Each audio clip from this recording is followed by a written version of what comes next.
of you have ever been sick? Really sick? How many of you are sicker than I am? I just finished a month ago having my second open heart surgery, had my aortic valve replacement, mitral valve repaired, coronary bypass surgery, maze procedure, atrial fibrillation, and did not require a pacemaker to go on Easter Sunday. My heart rhythm got the record set. Anyone heard that sick? Okay. So I'm talking to you both as a physician over 30 years, as well as a person who's very familiar with the healthcare system. Forget about healthcare. We're talking about money. As coverage increases, good benefits, lifetime caps gone, pre-existing conditions being eliminated from health insurance, gone. Having children who can't get insurance, gone.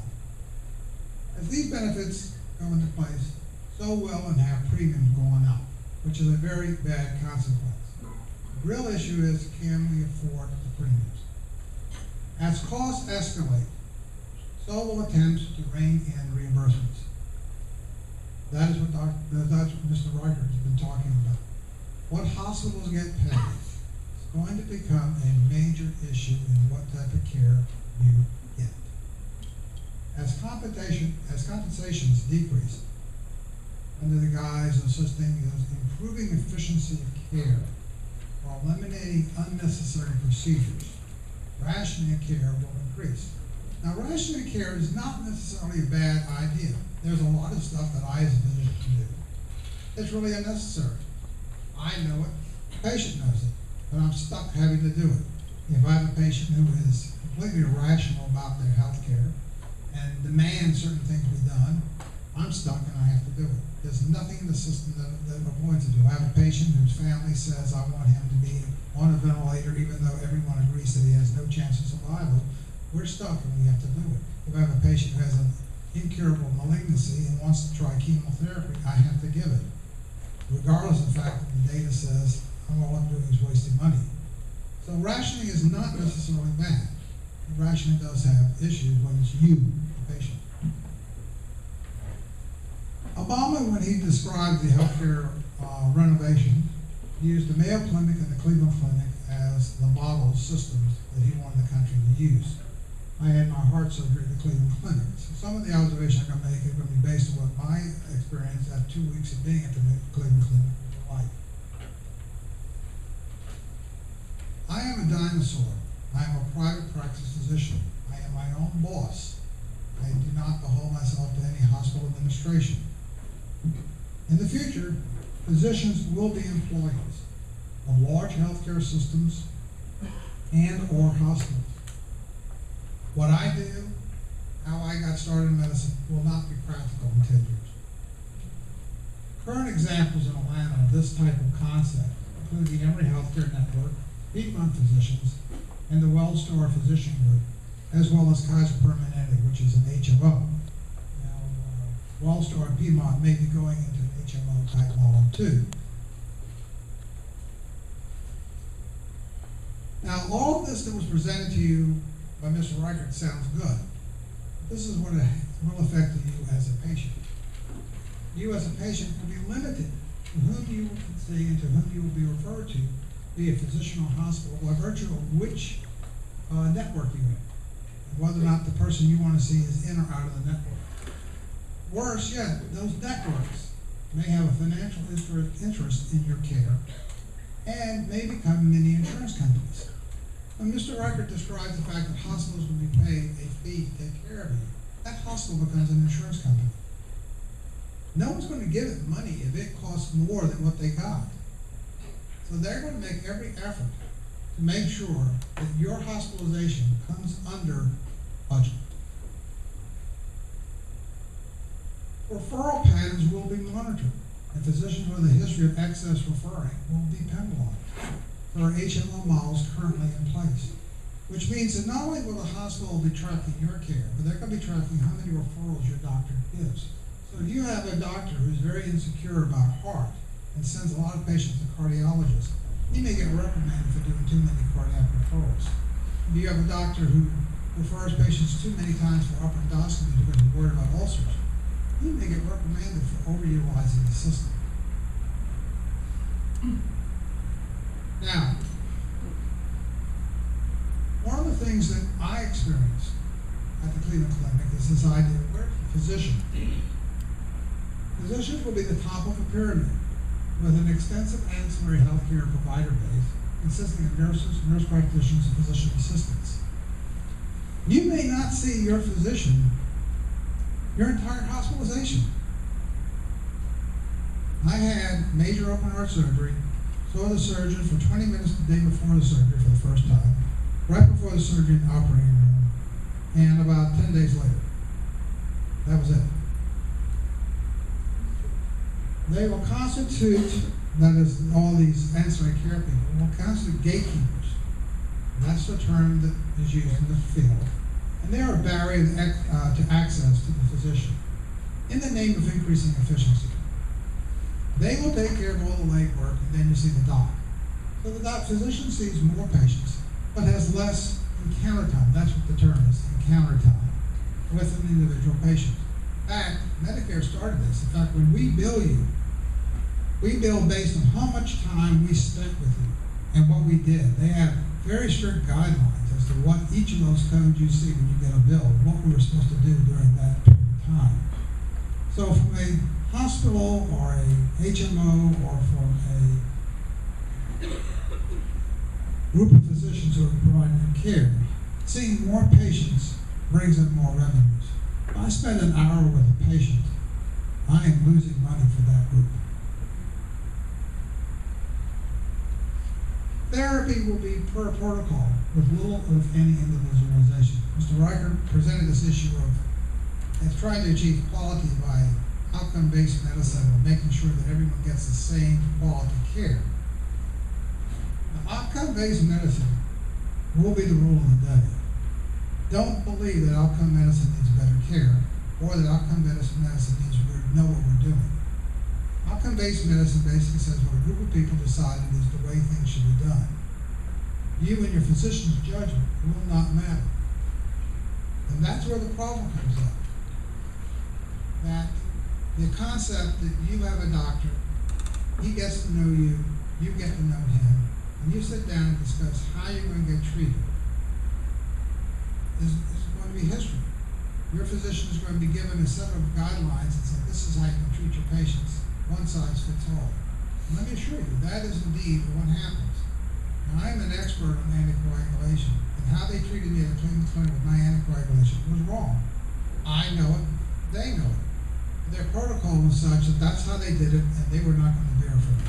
So I ended up getting stuck 4 times a day unnecessarily, which doesn't bother you, but after having a 6-month illness, my veins hurt. And I really did not appreciate getting stuck when I didn't need to get stuck. And when you just have surgery, little things like that really hack you off.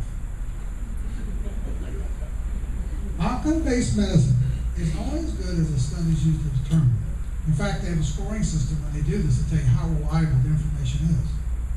Many times they're out of date after new therapies or interventions pop up.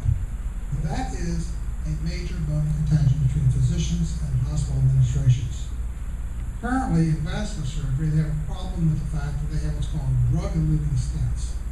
And these stents keep vessels open. They are also very expensive. And insurance companies are not paying for them, particularly Medicare. So certain of the hospital administrators are putting pressure, real pressure, on the physicians not to use them, because every time they use one, the hospital loses money. But they can use outcome-based medicine to say there's no evidence that it's important to do this because they're too new. The long-term studies aren't out there. So you can play the statistics however you want to. You as a patient want the best new trick. You don't want last year's model of Microsoft or Apple. You want this year's. Denial of care, otherwise known as cost-effective medicine, will be based on statistical analysis based on age and disease-matched patients. Now, all cost-effective medicine depends upon which side of the cost-effective it is. If you're the hospital that has to make a profit, that's one perspective. When you're the patient, they're saying, sorry, it doesn't work, but only 10% of the time. You say, well, maybe I'm that 10% that it works in.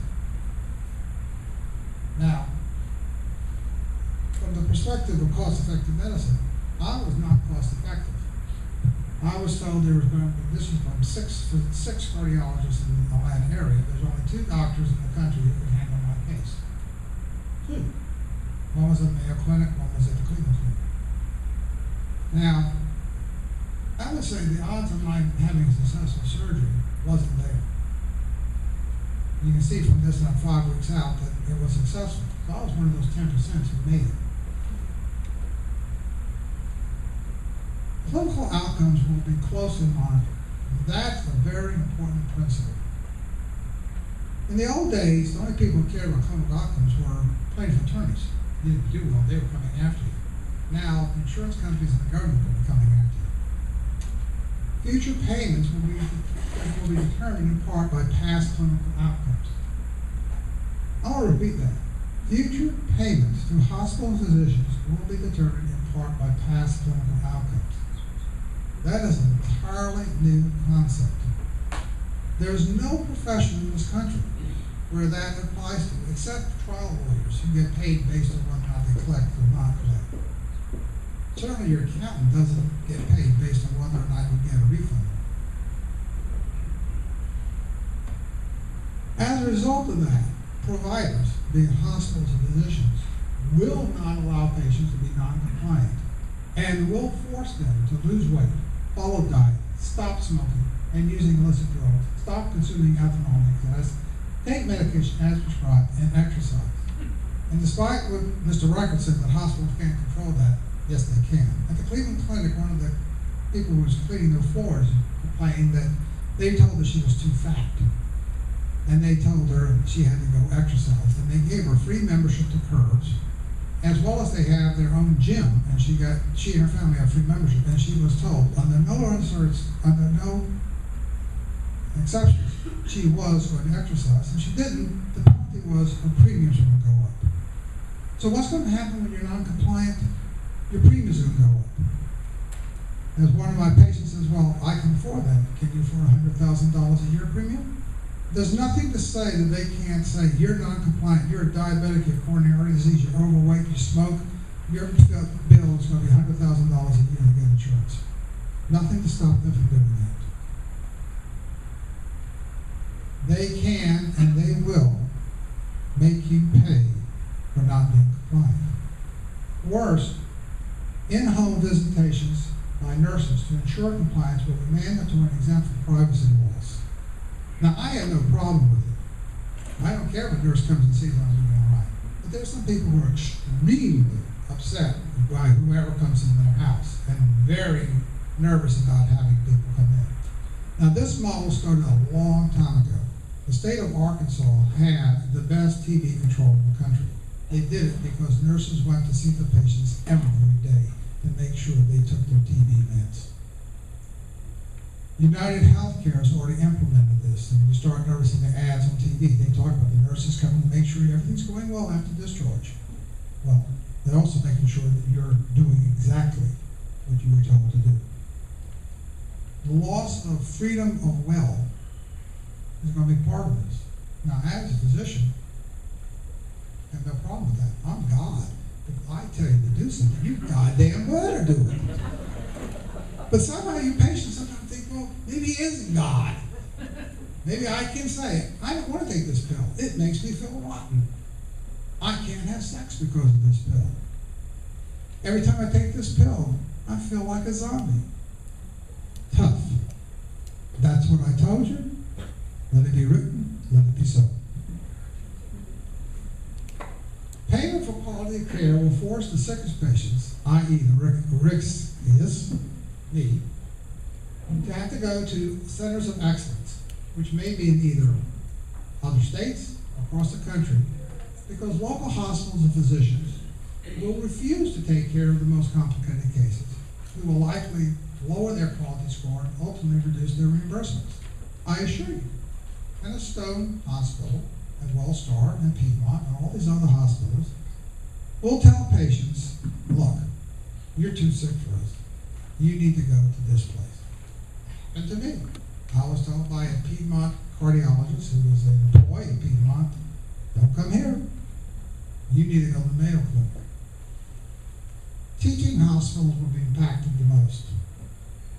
They're going to see more patients as doctors dump and hospitals dump their sickest patients on the teaching hospitals, saying, let them take care of those patients, as well as having patients who can't afford care or are going to be most expensive to take care of. That impacts things like Grady. It impacts hospitals like Crawford Law and Emory. How they're going to handle that, we don't know. They don't know. But how we're going to educate physicians in the future is going to be very limited.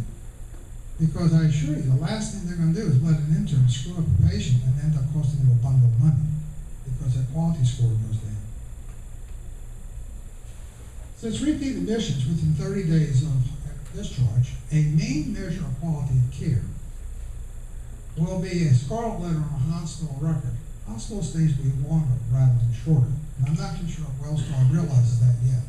My stay at Cleveland Clinic was 48 hours longer than it would have been in Atlanta because they were going to make damn sure that my heart rate did not return to a complete AV block and my requiring a pacemaker. They did not want to have to readmit me because I would then be a red letter on them for readmission within 30 days. In addition, when I demanded to get transfused, they were not happy with me. But having been at that hemoglobin twice before, knowing that I would not tolerate it, and also knowing that I was not going to be able to recover from surgery as well, and being a hematologist and somewhat of a pain in the ass, I got my way. It was interesting, while wandering the hospital one day, we ended in the blood bank and talked to the blood bank physician in charge of the blood bank, who was horrified that I took a transfusion. I said, listen, I knew what I felt like. I was staggering. You think I'm going to do my exercise I'm supposed to do when I can't even get out of the bed without holding onto the wall? There are problems in how we define quality of care. You will not be discharged until all major issues are resolved for fear of early readmission. This means the cost to hospitals per hospitalization will be higher because stuff that we will leave to be done as an outpatient are going to be done as an inpatient because you don't want that patient readmitted. So a patient who comes in with iron deficiency anemia and needs to get a blood transfusion and then get an outpatient GI worker, so get a GI worker in the hospital. Because if they find that he has a colon cancer and has to readmit him within 30 days to get the colon cancer taken care of, that's going to be a red letter in the hospital. So they're going to have to do it there, not as an outpatient. If you have pneumonia, they want to do a bronchoscopy on you later on to make sure you don't have lung cancer causing pneumonia. They're going to do it in the hospital because if they do it and you end up being back and you're readmitted in 30 days because you have lung cancer, that's going to be a red letter. More is going to be done in the hospital. Plus, this idea, as we'll talk about later, about infection control, is going to be very expensive for hospitals. I don't have time right now, but question and answer, I can tell you what they do at the Cleveland Clinic to make sure that you don't get infected. It's not cheap. Worse yet, empty hospital beds will be less available, leading to shortages during high volume months. When flu comes around, it's going to be a real problem. Unfortunately, the models don't work. So far, neither the Cleveland Clinic nor the Mayo Clinic have been successful in replicating the same level of excellent quality of care in their satellite facilities when compared to their mother hospitals. When you're at the Cleveland Clinic, they have these TVs that have movies about the Cleveland Clinic. They're very good at publicizing themselves. Part of it, they describe their system. And they basically tell you, we're the backup here on Euclid Street. Everything else is not quite so good. So the sicker you are, the more likely you end up at the Mecca. So that not all the hospitals have the same level of care. Now, what kind of doctors are going to be there in the future? Who's going to want to go to medical school? The type of personality that thrives as a solo partner practitioner doing things his or her way, will not thrive as an employee physician, i.e. me. I make a lousy doctor employee. I mean, I would pity any hospital administrator who has to agree with me. They have hard enough trouble with it right now, worse if I'm an employee. Innovation will be stymied by bureaucracy. How many of you work for large corporations or a university? How many of you have ever found those places to move very quickly? Not a single hand. Where's the dean? Where's the dean? Has she left already? She had to leave. All right. Everyone who works in the bureaucracy knows they don't innovate quickly. Facing financial retribution or being fired, a physician will be reluctant to buck the system when he or she feels his or her patient is being maltreated, which is what this vascular surgeon was talking about, these stents. Vascular surgeons who are members of hospital staff as employees are going to be told, you don't use these stents, we lose money. Are they going to say, the hell with you, I'm going to do what's best for my patient, or are they going to face losing their job?